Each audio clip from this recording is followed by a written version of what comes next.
buruh informal menjadi formal. Ini juga menjadi polemik.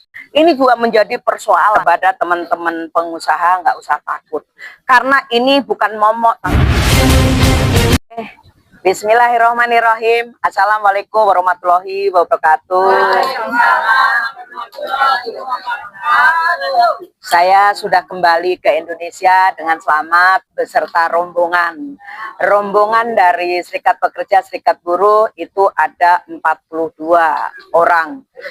Ya, 42 orang delegasi dikomandoi oleh Bung Jumur Hidayat. Memang banyak cerita ya di dalam delegasi tahun 2025 dan sidang ILO yang ke-113 ini, delegasi ini sangat banyak ya, kalau dibilang gemuk atau segala macam. Yang biasanya hanya 16 orang sekarang menjadi 42 orang. Bahwa hari ini banyak sorotan, Pak. Kenapa sih kok terlalu banyak itu? Serikat pekerja, serikat buruh yang kecil pun ikut. Ini sebenarnya sidang ILO ini adalah membahas banyak hal yang harus kita bahas. Soal besar kecilnya itu relatif, dan itu bisa juga orang memandang seperti apa, tapi itu hal biasa, dan diberikan masukan itu hal biasa. Tapi delegasi yang gemuk ini, delegasi yang super banyak ini, karena dari zaman ke zaman, dari zaman era Soekarno, Soeharto sampai era Prabowo, baru hari inilah delegasi itu sampai 42 orang. Dan juga pemerintahan Prabowo maupun Menteri Tenaga Kerja dan Wamen dan semua delegasi pemerintah maupun pengusaha ini, kami bahu-membahu dengan baik. Persoalan ada hal kecil, maka di dalam sidang ILO ini memang memberikan beberapa dukungan, beberapa hal yang kita capai. Satu adalah soal Palestina.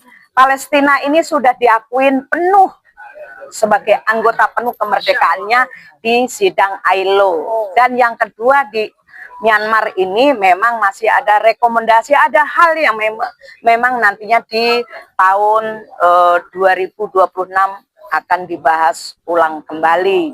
Kenapa? Banyak hal bukan karena kita beda-bedakan, tapi ini adalah yang sudah disepakatin dari 188 negara. Itu yang berkaitan dengan banyak hal ya, ini tentang negara. Soal tentang digital platform itu adalah tenaga kerja. Kalau Indonesia ojek online, semua yang online dan yang lain itu sudah dibahas, dan itu disepakati dari 188 negara, hanya 27 negara yang tidak sepakat. Selebihnya semua sepakat bahwa tenaga kerja online ini adalah dikategorikan sebagai pekerja atau buruh. Tapi hari ini kita mendapatkan apresiasi dari Kementerian Tenaga Kerja. Hari ini jam 10, teman-teman khususnya ojek online semua dipanggil dan membicarakan hal teknis. Mau kita buat perpu atau permen atau apapun itu nantinya, tapi ini kita bicarakan bukan seolah-olah tenaga kerja online atau ojek online ini sebagai tenaga atau pekerja atau buruh ini menjadi momok. Ini sebenarnya tidak. Kenapa? Ini masih semua kita bicarakan. Pasti ada aturan main tersendiri dibanding buruh yang ada di pabrik. Ini nggak bisa kita batasi dengan waktu 8 jam. Karena online ini nanti persyaratan dan aturan-aturan main itu dibicarakan di dalam negeri. Karena semua negara-negara yang sepakat itu dikembalikan ke negaranya untuk membuat aturan undang-undang maupun perpu atau permen atau kepres dan yang lain-lain. Ini tinggal kita sepakati bersama. Ini ya. Terus yang berikutnya tentang buruh informal menjadi formal. Ini juga menjadi polemik. ini juga menjadi persoalan karena persoalan ini, agenda ini baru tahun inilah kita bahas. Maka ini akan kemarin kita sudah bahas tentang aturan main dan juga tentang definisinya.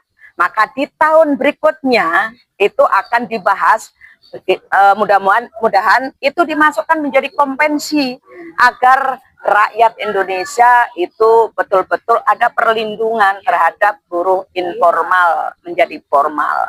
Jadi saya berharap kepada seluruh rakyat Indonesia, kepada teman-teman pengusaha, nggak usah takut. Karena ini bukan momok, tapi ini adalah solusi bagi bangsa Indonesia dan memberikan perlindungan terhadap rakyat Indonesia yang hari ini.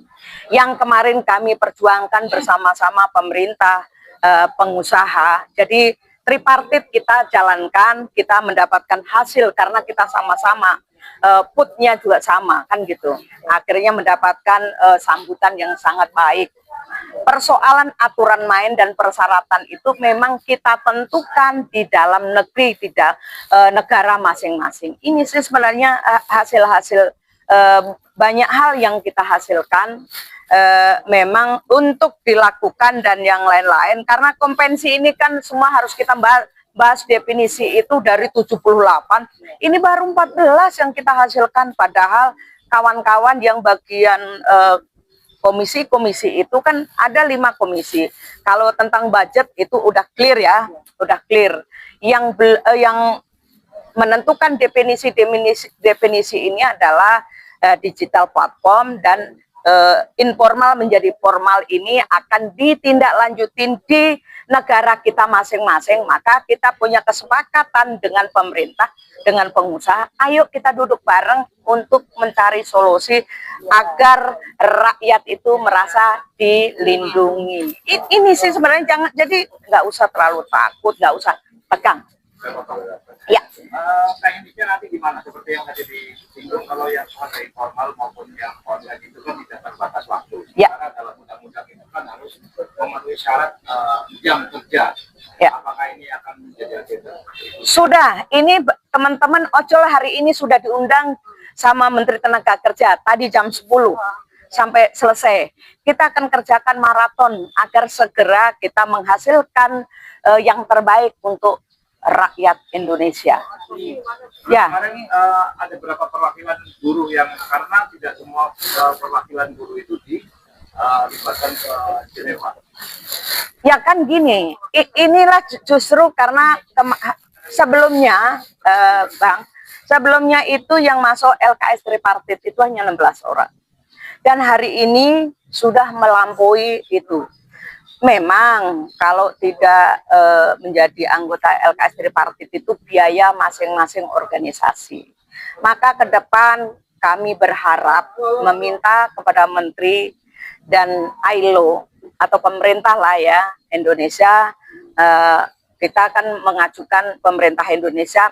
Pemerintah Indonesia itu berikan nama dan diajukan ke ILO. ILO lah yang merekomendasi bisa atau tidaknya. Tapi kemarin 42 semua direkomendasi kan itu. Ini alhamdulillah yang tadinya hanya 16 hari ini menjadi 42, hampir 2 kali lipat kita berangkat. Maka ke depan itu kita mempunyai angan-angan atau cita-cita semua serikat buruh, serikat pekerja besar maupun kecil bisa terwakili dan mereka akan hadir di sidang ILO yang ke 114. Mudah-mudahan ini diijabah dan ini juga direstui oleh semua pihak. Karena apa? Jangan dipandang bahwa perwakilan kemarin itu banyak gemuk, tapi kita juga menghasilkan yang sangat maksimal. Karena apa? Kita ini adalah komite-komite itu ada banyak dan tidak bisa kita jangkau sendiri. Kan gitu. Kita butuh pikiran, pemikiran semua. Dari pemerintah, dari pengusaha maupun dari serikat pekerja, serikat buruh. Kalau hanya 16 ini kan dibagi 5, hanya berapa? Kadang kalau ada yang sakit, ada yang ini, maka sebenarnya banyak atau sedikitnya itu relatif tinggal tergantung ketua delegasi dan tergantung delegasi itu sendiri mau atau tidak untuk berjuang di negara tercinta. Itu karena 188 bagaimana kita menyatukan suara ini, tapi di situ adalah kita menyatukan dan detailnya itu akan kita bahas di negara kita masing-masing. Dan di sana tidak tempat sidang PBB itu tempatnya.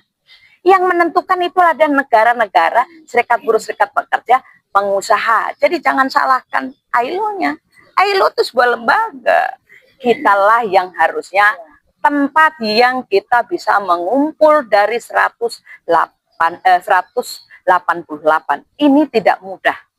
Bahwa ILO itu adalah sebuah lembaga yang mampu untuk mengkoordinir semua negara-negara ini. Mudah-mudahan di sidang ILO yang ke-114 itu menambah negara-negara yang lain yang belum masuk, kan itu.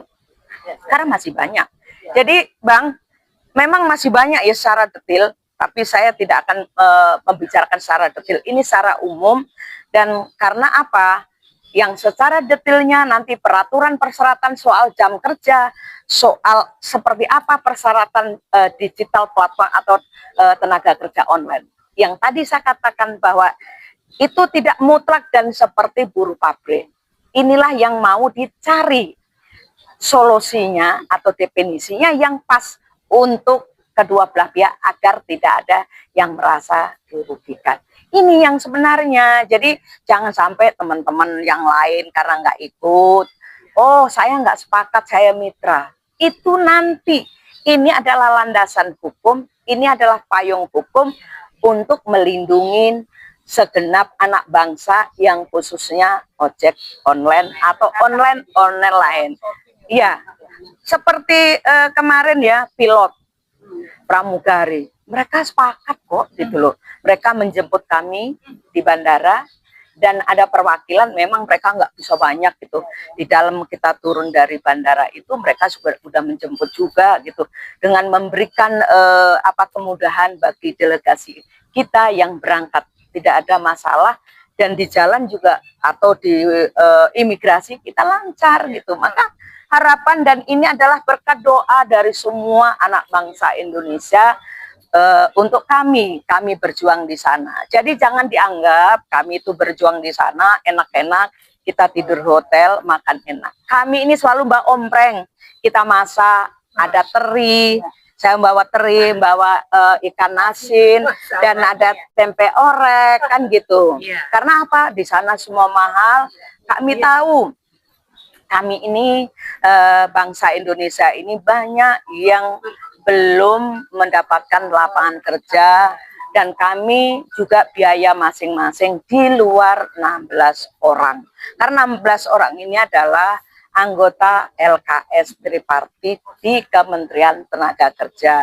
Itu baru dibiayai oleh anggaran APBN. Itu, jadi jangan sampai salah.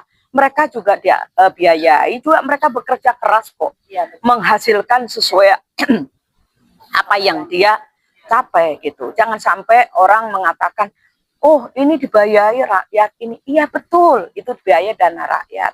Tapi teman-teman delegasi juga bekerja dengan maksimal sampai malam jam 11. Kalau di sana sekarang jam berapa? Jam 1, berarti kurangin 5. Itu kan jam 8 pagi. Jadi di sini udah jam 1 malam, kami juga baru selesai. Baru selesai dan pulang sampai rumah. Pagi kita harus jalan lagi. Inilah sebenarnya, mudah-mudahan ini bisa sedikit menjawab. Nanti masih banyak sih sebenarnya. Jangan sekarang kita keluarkan apa yang hasilnya. Supaya bangsa Indonesia, anak bangsa ini bertanya, apa sih yang dilakukan oleh teman-teman delegasi yang 42 orang di luar pengusaha dan pemerintah. Ini semuanya bahu-membahu, tidak ada saling gontok-gontokan di sana.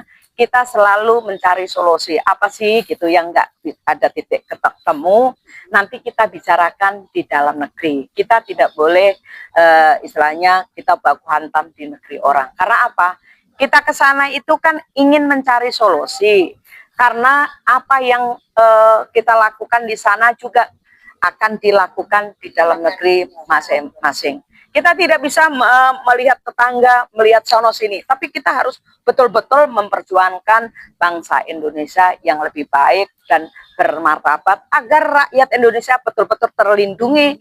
Pemerintah hadir, dan hari ini mudah-mudahan pemerintah hadir. Maka saya ucapkan banyak terima kasih kepada Presiden Republik Indonesia yang ke-8, Bapak Prabowo Subianto beserta jajaran, dan kepada Menteri Tenaga Kerja Pak Yasirli, Wamen Pak Noel, Ibu Dirjen, dan semua krunya yang ikut hadir di sana.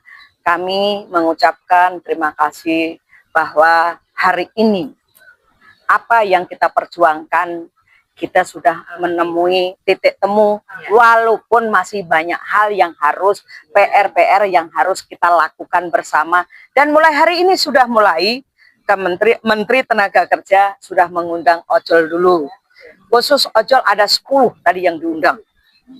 10 ojol itu, kalaupun ada yang belum, nanti kita akan sampaikan agar yang lain juga diundang, agar tidak ada yang istilahnya, oh kok saya nggak diundang. Cobalah, ayo kita cari solusinya yang terbaik untuk bangsa ini. Karena kalau yang soal informal dan formal ini juga kita sedang menyusun draftnya dan menyusun definisinya. Tahun depan itu akan bicarakan, walaupun itu masih nyusun definisi dan draftnya, kami dengan pemerintah akan duduk bareng untuk mencari solusi tentang buruh informal menjadi formal ini. Ini yang harusnya kita sama-sama lakukan. Nggak usah kita takut dan nggak usah kita akan merasa merugikan yang lain. Bahwa persoalan ini adalah persoalan kita bersama, persoalan bangsa yang harus kita ambil solusi yang terbaik untuk rakyat Indonesia agar merasa terlindungi. Saya rasa itu aja. Terima kasih. Wassalamualaikum warahmatullahi wabarakatuh.